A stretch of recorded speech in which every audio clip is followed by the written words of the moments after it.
बिस्मिल्लाहिर्रहमानिर्रहीम। मोअज़्ज़ज़ असातिज़ा कराम, अस्सलामु अलैकुम। गौहर पब्लिशर्स की जानिब से खुश आमदीद। हमारा स्लोगन है redefining the geography of education through digital resources for conceptual learning.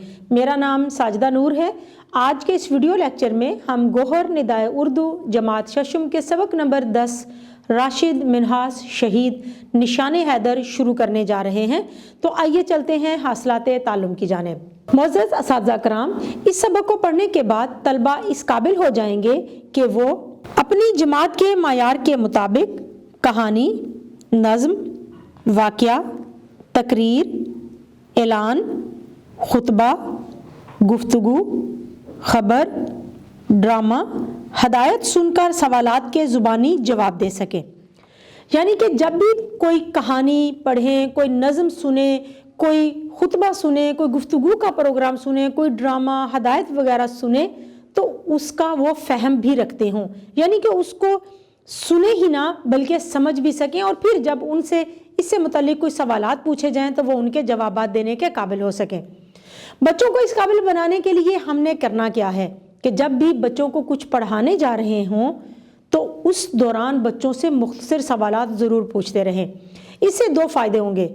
एक तो ये कि हमें मालूम हो जाएगा कि आया बच्चों का फ़हम कैसा है, उन्हें समझ आ रही है या नहीं, और दूसरे बच्चे तवज्जो के साथ सुनेंगे क्योंकि उन्हें पता होगा कि हमसे सवालात पूछे जा सकते हैं, और हमें ये भी मालूम हो जाएगा कि बच्चे तवज्जो के साथ सुन भी रहे हैं या नहीं। रोज़मर्रा मुहावरा, कहावतों, ज़रबुल इम्साल का मफ़हूम समझते हुए इबारत पढ़ सकें। रोज़मर्रा में उर्दू ज़ुबान में कुछ अल्फाज ऐसे होते हैं जो हम रोज़मर्रा में इस्तेमाल करते हैं। मुहावरात वो अल्फाज होते हैं जिनको हम उनके हकीकी मानों में नहीं बल्कि गैर हकीकी मानों में इस्तेमाल करते हैं, और ज़रबुल इम्साल या कहावतें वो अक़वाल होते हैं जो हमारे बुज़ुर्गों ने अपनी ज़िंदगी में तजुर्बात की बुनियाद पर अख़ज़ किए हुए होते हैं, तो उन्हें हम अपनी रोज़मर्रा ज़िंदगी में कहावत के तौर पर इस्तेमाल करते हैं। तो इनके मफ़हूम को समझते हुए वो इबारत को समझ सकें, यानी कि जो इबारत के अंदर ज़रबुल इम्साल या मुहावरा इस्तेमाल किया गया है उसके मानी क्या हैं। इस मकसद के लिए हमारी मश्क में भी एक सरगर्मी दी गई है जिसमें मुख्तलिफ़ कहावतें और ज़रबुल इम्साल दिए गए हैं जिनका हमने मफ़हूम लिखना है। बहुत ही खूबसूरत और अच्छी सरगर्मी है, बच्चे बड़ी दिलचस्पी के साथ इसे करेंगे, लेकिन इसको सामने रख कर आप मज़ीद ऐसी ही सरगर्मियाँ और भी वज़ा कर सकते हैं जिसमें आप मुख्तलिफ़ मुहावरात, मुख्तलिफ़ ज़रबुल इम्साल या कहावतें मुंतखब करें, उनकी फ़हरिस्त बनाएं और बच्चों को दें कि इनका मफ़हूम जो है वो समझ कर आएँ।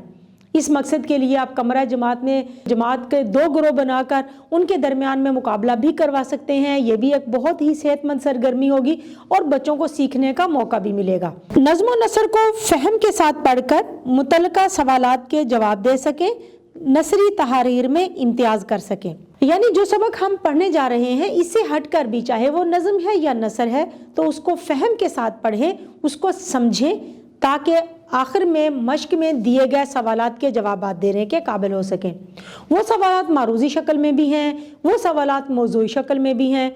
तो बच्चों को इस काबिल करने के लिए हमने बच्चों को इस सबक का फ़हम देना है, इसका मफ़हूम उन्हें समझाना है, मुश्किल अल्फाज के मानी उनको बताने हैं ताकि बच्चों को सबक का मफ़हूम समझ में आए और फिर वो आखिर में दिए गए सवालात के जवाबात खुद दे सकें। कोशिश यही करनी है कि बच्चों की रहनुमाई और मदद ज़रूर करें, लेकिन बच्चे सवालात के जवाबात खुद तहरीर करें। इबारत, नज़्म व नसर पढ़कर इसमें मौजूद मालूमात और तसव्वुरात अख़ज़ कर सकें।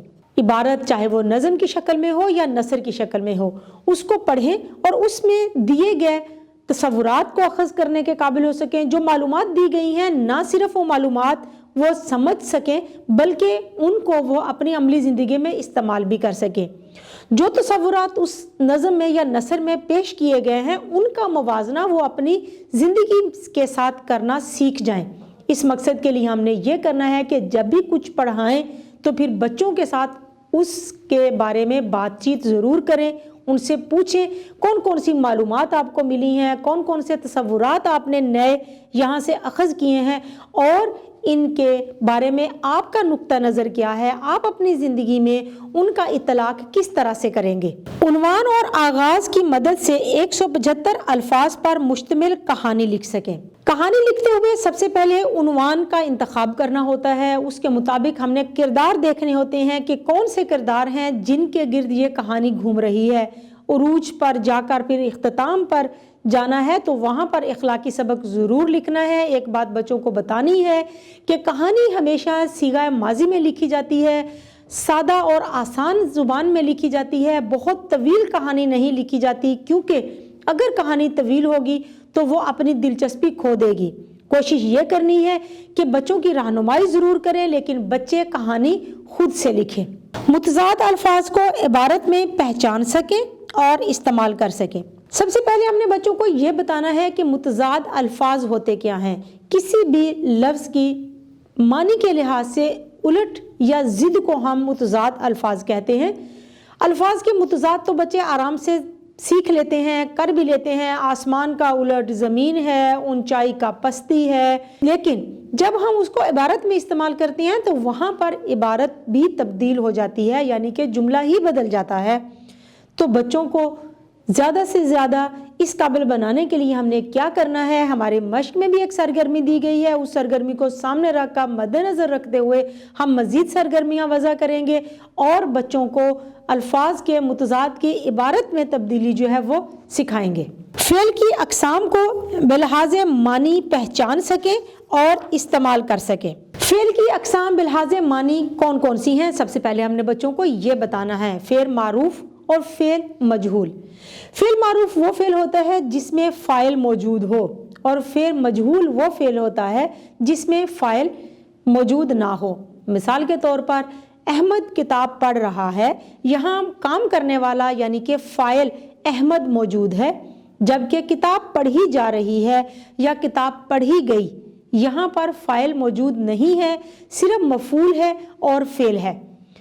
دونوں چیزوں کو سامنے رکھ کر یعنی کہ فعل کی اقسام بلحاظ معنی کے سب سے پہلے ہم نے نام بتانے ہیں کہ کون کون سی ہیں، پھر ان کی تعریف بتانی ہے، پھر ان کی مثالیں دینی ہیں، اور پھر بچوں کو مشق دینی ہے۔ کرنے کے لیے آپ مختلف جملوں کی ایک فہرست بنائیں، اس میں سے بچے پہچانیں گے کہ فعل معروف کون سا ہے اور فعل مجہول کون سا ہے، یعنی کہ فعل معروف کا جملہ کون سا ہے اور فعل مجہول کا جملہ کون سا ہے۔ جتنی زیادہ آپ مشق کروائیں گے اتنا ہی ان کا تعلم پختہ ہوگا۔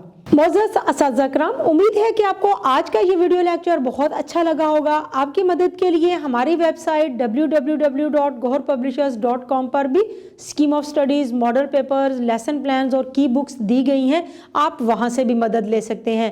انشاءاللہ اگلی ویڈیو میں اگلے لیکچر کے ساتھ پھر ملیں گے، تب تک کے لیے اللہ حافظ۔